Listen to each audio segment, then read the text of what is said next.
ትሁቴ የተዘጋውን በር ወይንም ክፍል ስትከፍተው ካሌብን ታግቶ እየተሰቃየ መሆኑን አገኘችው።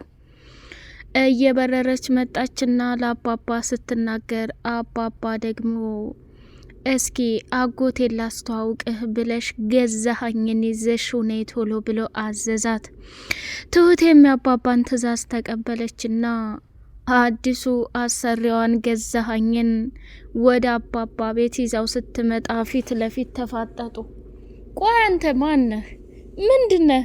ልጄን ይሄን ያክል አግተህ የምታሰቃየው ምን ስለሆንክ ነው ብሎ ሲጠይቀው አቶ ገዛኸኝ ደግሞ ለአባባ እኔ ከልጅ ሳይሆን ጉዳዬ ካንተ ብዙ ነገር የምፈልገው ነገር አለኝ። ስማ ልትረዳኝ እፈልጋለሁ። የማትረዳ ከሆነ ልጅህን በፍጹም በህይወት የማገኘት እድል እጅግ በጣም ዝቅተኛ ነው ብሎ ነገረው። አባባም ደግሞ ወይኔ ጉዴ ሁለቱንም ልጆችን በህይወት እያለሁ ማጣት አለብኝ እንዴ አለና እጅጉን በጣም አዘነ። ትሁቴ ጀግንነቷ እጅግ በጣም ደስ ይላል። ከአባባ ቤት ወጥታ ሌላ ቤት በመግባቷ እውነት ለመናገር ለካሌብ እንደደረሰችለትና ለካሌብ መስዋዕትነት እንደከፈለችለት ያሳያል። ትሁት ወደ አዲሱ ቤት ስትገባ የመጀመሪያ ማስጠንቀቂያና ከባድ ዛቻ ያደረገው አቶ ገዛኸኝ ይሄ የሚስቴ ክፍል ነው፣ ያለኔ ፍቃድ ይሄንን ክፍል የከፈታችሁ ጊዜ ወይንም በር ስር ተለጥፋችሁ ባገኝ እኔን አያድርገኝ። እኔ ከስራ ስመጣና በሚመቼ ጊዜ ራሴ ገብቻ አጸደዋለሁ። ከዛ ውጭ ማንም እንዲገባ በፍጹም አልፈልግም ብሎ ተናገረ።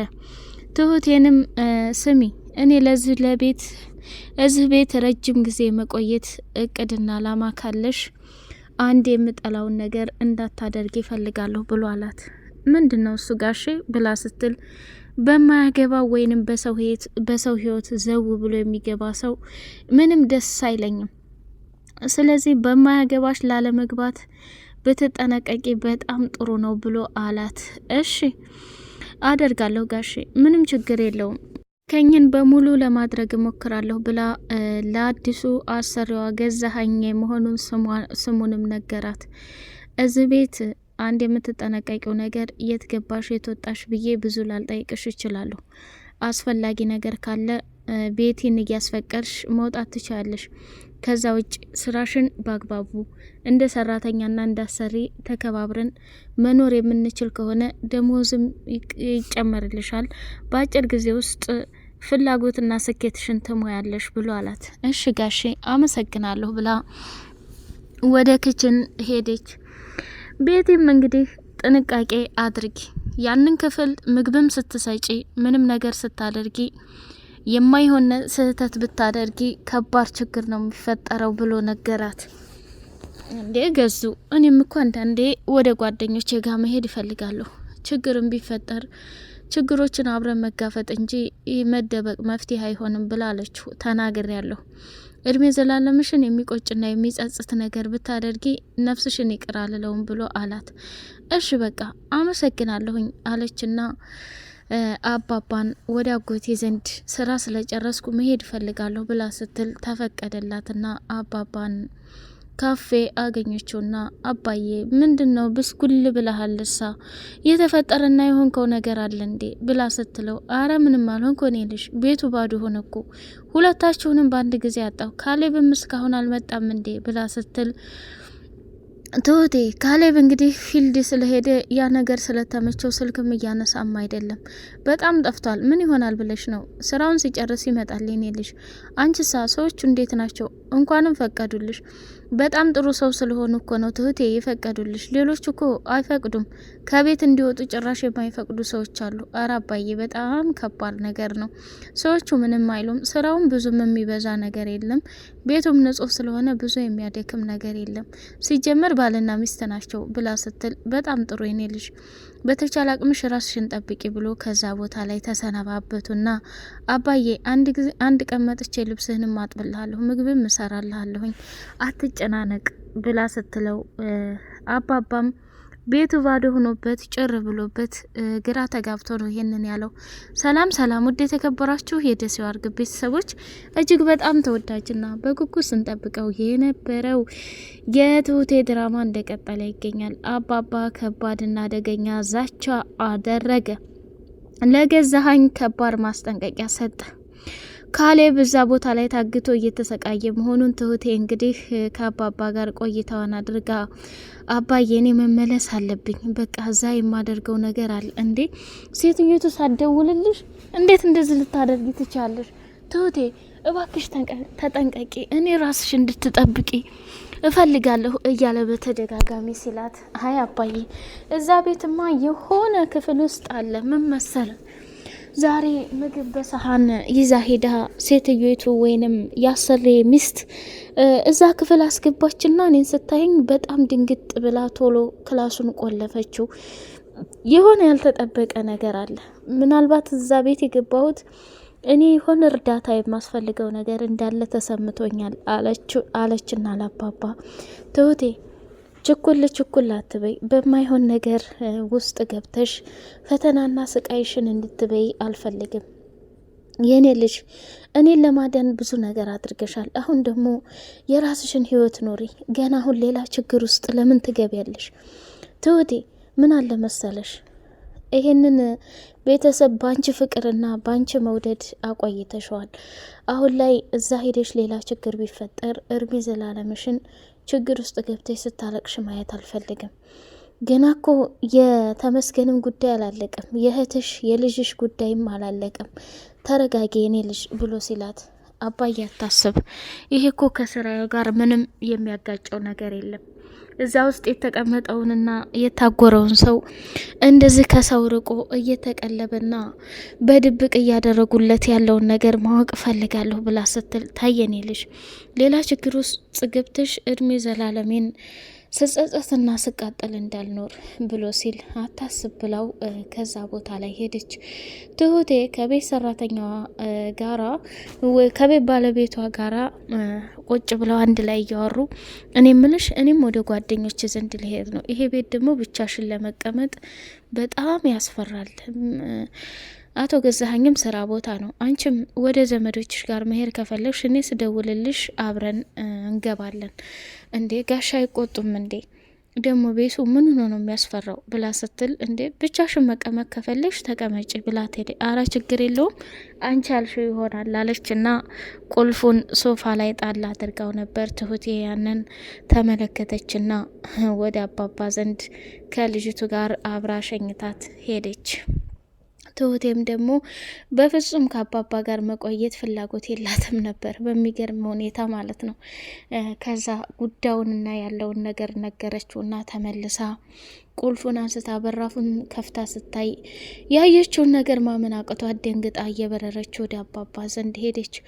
ሰውየውም አቶ ገዛሀኝ ደግሞ ምን አባቷንስ አድርጋ ይሆን ብሎ ተከትሎ ትሁትን ሲሄድ አባባ እውነታውን ሲሰማ ማመን አቅቶት፣ ስማ እኔ በክብር ቤት የመተህ አናግሬሃለሁ። ከልጄ የምትፈልገው ጉዳይ ምንድን ነው? ልጄን ካሌብ ፍታልኝ፣ የማትፈታው ከሆነ ከባድ ወጥመድ ውስጥ ነው የምትገባው ብሎ አስፈራራው።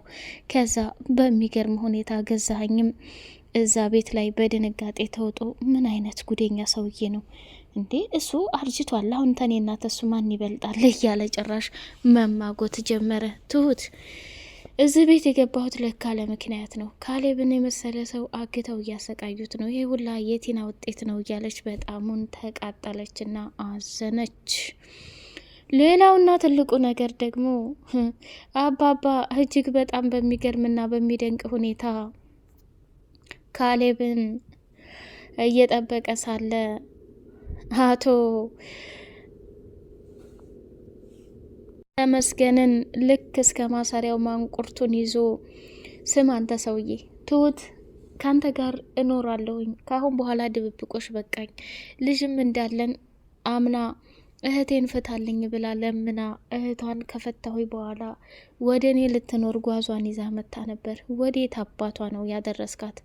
የት ነው የወሰድካት ብሎ ሲጠይቀው፣ አባባም ደግሞ የኔ ልጅ ተረጋጋ፣ እንደምትወዳትና እንደምታፈቅራት አውቃለሁ፣ ግን በዚህ መልኩ አይደለም።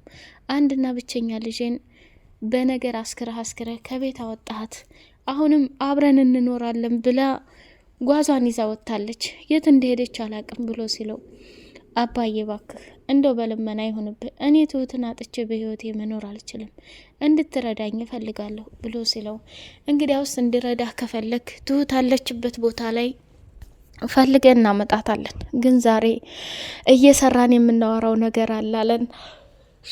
ሽንት ቤት አስገብቶ አባባ ልብሱን እያንጠባጠበ ሰጠውና ተመስገንም ደግሞ አይለቅም እንዲህ ቆሻሻ እያለ እዛው ሽንት ቤቱ ላይ ተቀምጦ የአባባን ልብስ ማጠብ ጀመረ።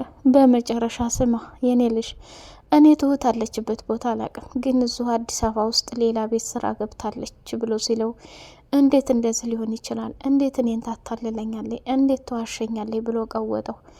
እንዴ እዛው እንዴት በላት፣ እኔ ምን አገባኝ? ሁለቱንም ልጆችን ባንዴ እንዲያሳጣኝ አውቀዋል።